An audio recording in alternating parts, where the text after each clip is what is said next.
Like the locusts that attacked the people of Egypt in the biblical days, so has the destruction been across our farmlands with the invasion of fall armyworms. Despite repeated assurances from officials that the invasion is under control, farmers continue to reel under the pressure of these novel pests devouring their crops. Initial stage of the infestation, it may look to be like the ordinary ordinary worms that do affect our crops. But get to the later stage, you realize they destroy everything, unlike the armyworm, the ordinary armyworm, which do affect the maize. But this one, they infest and destroy everything.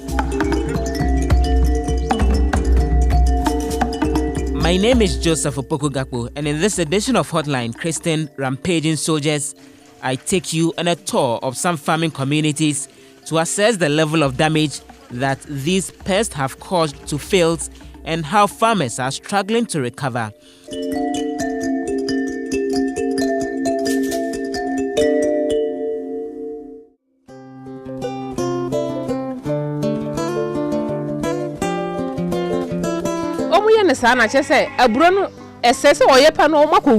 The pests enter the maize and chew them up. Then the maize turns red.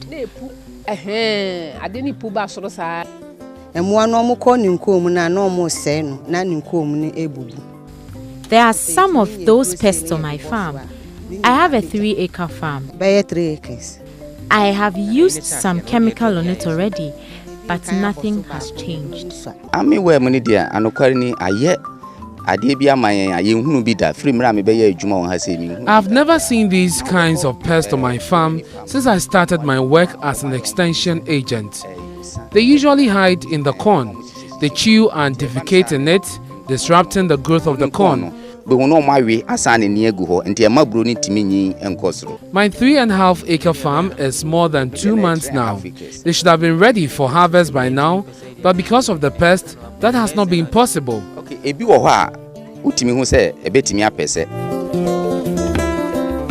Pest attack is a major threat to food security all over the world, with an estimated 1/4 of crops produced being destroyed by them.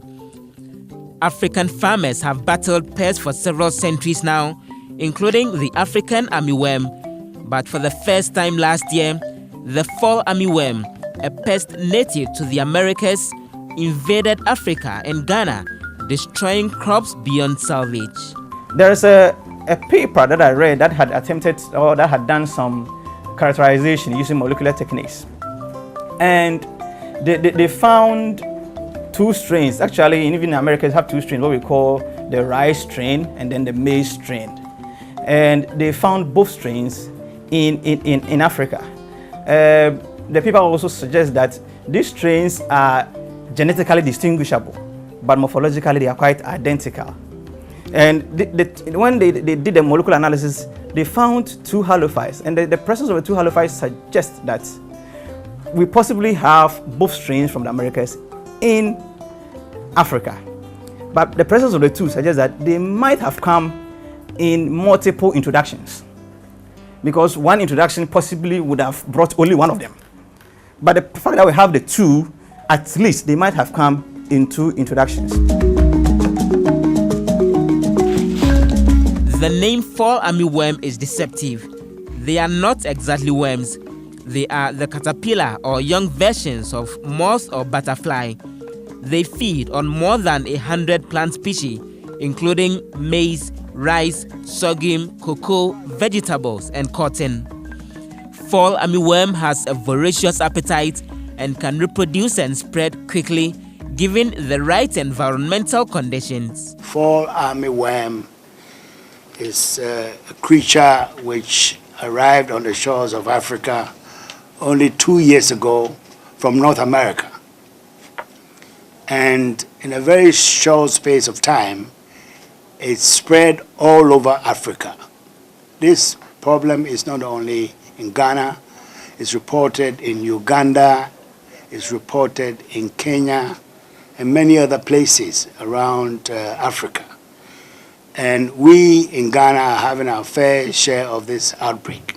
The first incidence of the pest was recorded last year in Africa and has since spread like wildfire to more than 20 African countries, including Nigeria, Burkina Faso, Kenya, among others. The Plant Protection and Regulatory Services Directorate, which is supposed to be the national plant protection organization in this country, must be resourced to do its work properly.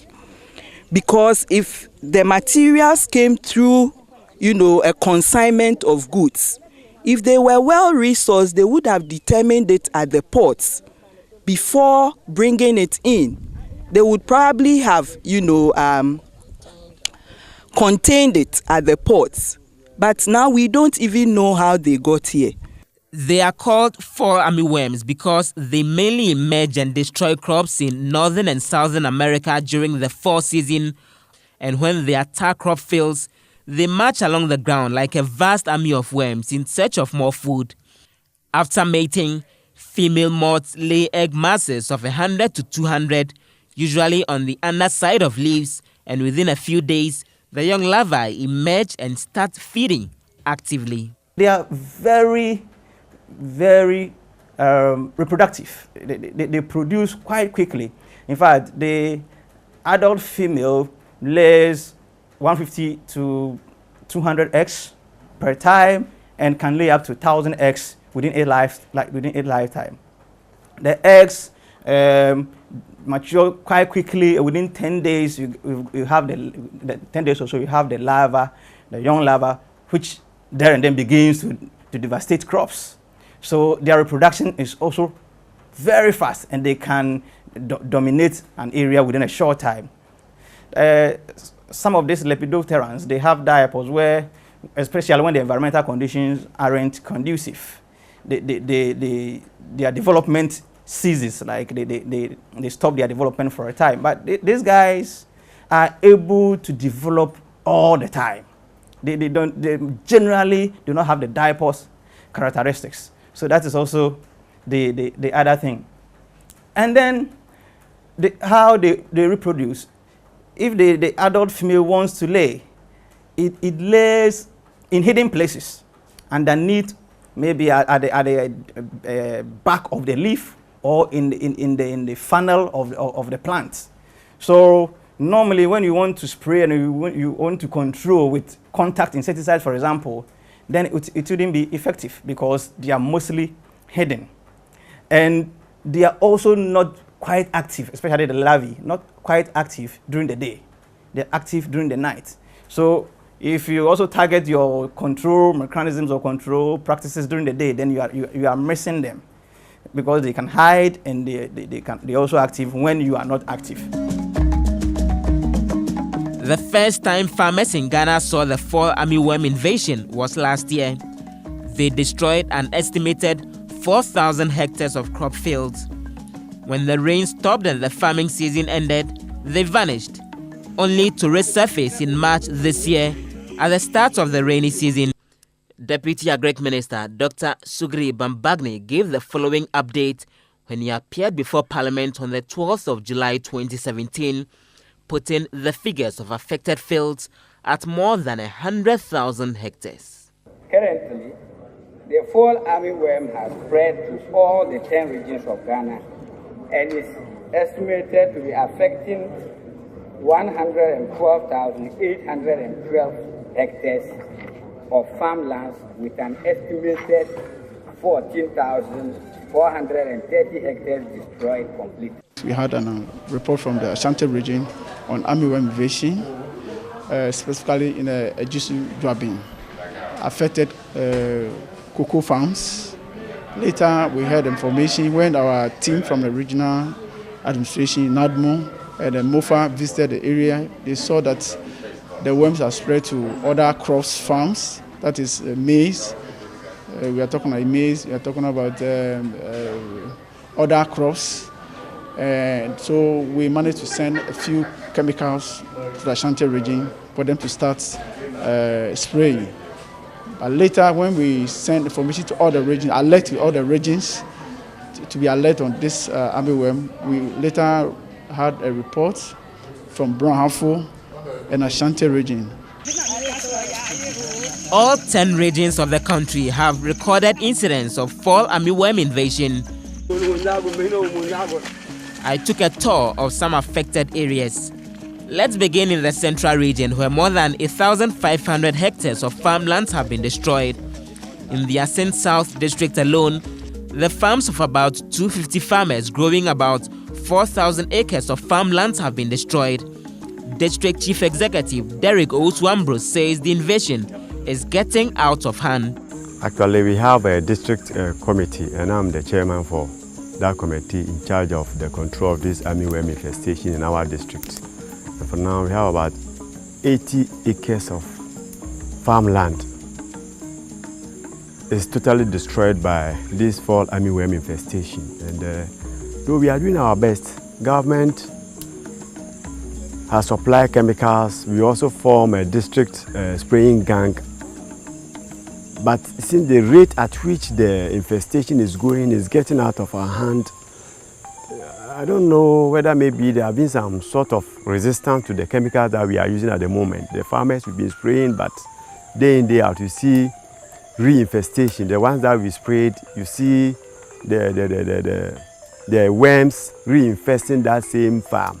I don't know whether maybe it has got to do with the eggs. It could be that maybe the eggs, the chemicals do attack the worms, leaving the eggs. So the new eggs hatch and there's reinfestation. So I think we need to do more research. Simon Akweso farms 10 hectares of corn in the Suhum Krabwa district. His major headache is that these pests do not respond to the usual pesticides that they have been using over the years to control pests. The agric officers here recommended some chemicals for us to go and buy. I spent about 600 cedis buying these chemicals on 2 different occasions, but nothing has changed. At least 500 Dr. Michael Osei Edu of the Crop Science Department at the University of Cape Coast explains why it is so. In fact, to be able to control them, 3 things I believe are critical. How they move, how they breed, and how they feed. If you don't understand how they move, how they breed, and how they feed, then their control becomes very difficult. The other thing that I didn't mention was they quickly develop resistance to chemicals, to pesticides, to insecticides. They quickly develop resistance. So if you think that this is working and you keep applying, within a short time they evolve and develop resistance to it. So, and that is why their control has become quite difficult. Kofi Jamra is one of the farmers whose fields have been destroyed. He laments repeated application of recommended chemicals have not helped stem the destruction of his 2-acre corn field on which he invested more than 4,000 cedis. I've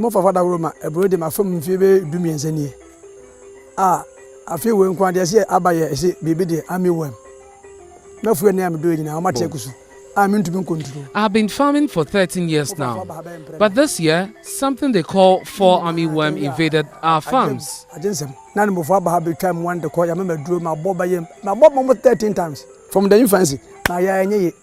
I've applied chemicals on about 13 different occasions, but still, I've really suffered. They have destroyed 3 of my farms totally. In actual fact, more than 50% of the infested farms are destroyed. There's only some few cases, like from here we are going to Asin to start the secondary school. Yeah, after that one, because maybe they started earlier. You see that the crops has recovered. But most of the farms, you spray, and at the end of the day, they are just destroyed. The farmers, they are so worried.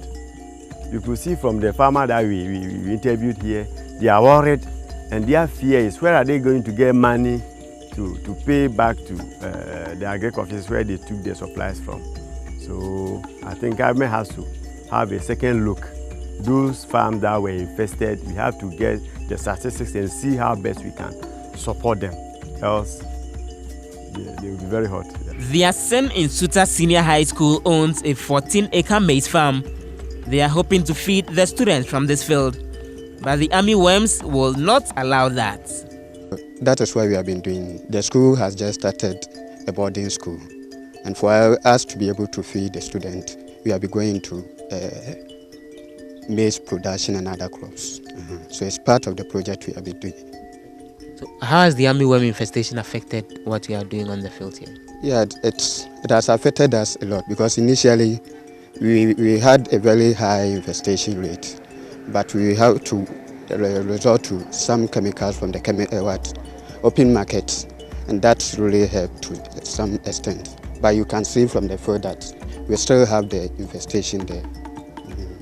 So we still have some of the armyworm, roaming about on the field and doing further destruction despite the chemicals that we use. If you can check from the field, you see that there are still more of them, even though we have done the application on several occasions.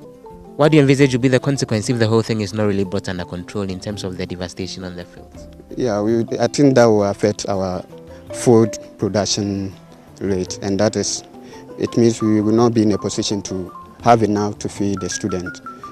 And the repayment of the loan or the input that we had from the government too will be a problem. Mante Sachi is also a farmer in the Dentre Wawase area.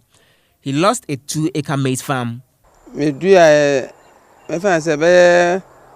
1 month time now. 1 month after planting, then the pest started invading the fields. I felt so sad because I spent money and bought chemicals, but still, they killed the plants. Frank Abwaji says they were taken by surprise. We were expecting the pest during the minor season, so we would usually spray during the minor season. But we've never seen pest invasion like this during the major season. We want to advise government that next time they should get enough chemicals in stock so we are not caught pants down. This year, even some of them, up now, they are not recover from the shock they got. Those who lost their farms have decided to go in for another season, that is minor season, who started in August.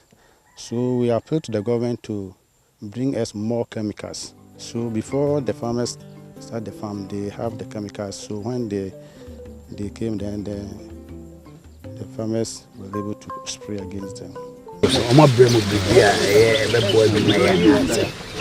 When our Greek minister, Dr. Akoto Owusu-Afriye, addressed the media over the invasion in May, he announced a 16 million cedi intervention under which all affected farmers will benefit from a free mass spraying exercise.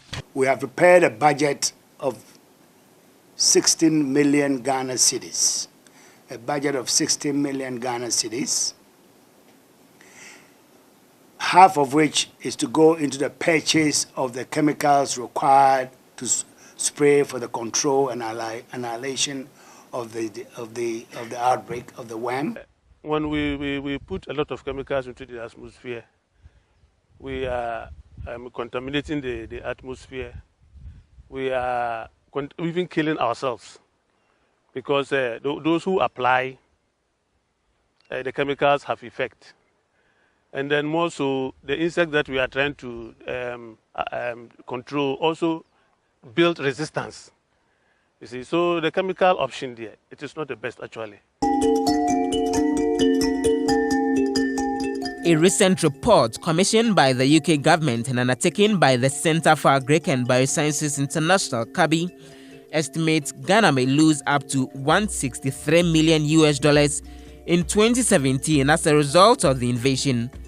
Across Africa, the loss will be $13 billion and will cause a 9% reduction in the continent's gross domestic product or GDP. Maize, which has recorded more than 80% of attacks by the pest, happen to be the country's major staple and is common food for many in the African sub-region. From the estimations, we realized that about 6% were completely destroyed. About 6%. That is why we considered that individual farmers might have food security crisis. But overall, we might even be better than previous years because this year the rain is delayed, but those that have set in now are promising and then our program of subsidized fertilizer and planting for food and jobs, that is helping the people to get improved seeds and fertilizer, is also ongoing, and it is very, very robust. So I even think we might even be better than previous years. Mainly the concern has been that earlier, sometime in April, March, April, we were told about 1,400 hectares. By June, the figure had gone up to 25,000 hectares. Now we're hearing the 112,000 plus. Isn't this an indication that it's going out of hand in terms of how fast it's spreading? Well, that is the nature of the worm, and it is alien to Africa. You realize in my answer, we indicated that it's a native of the North and South America. So it is very alien to us, and so our technocrats are now learning. Now that they are here, it's very, if not impossible, to get them out. Because to me, it's just axiomatic. It's just trying to follow logical reasoning that they like the subtropical, tropical environments, and they are here. And this is what they prefer. And so I think that the environmental conditions is going to cause them to persist. One thing is certain, the fall armyworms are here to stay. We can only hope that agricultural officials on the continent will get on top of the situation before it gets any worse. For Hotline, my name is Joseph Opoku Gakpo.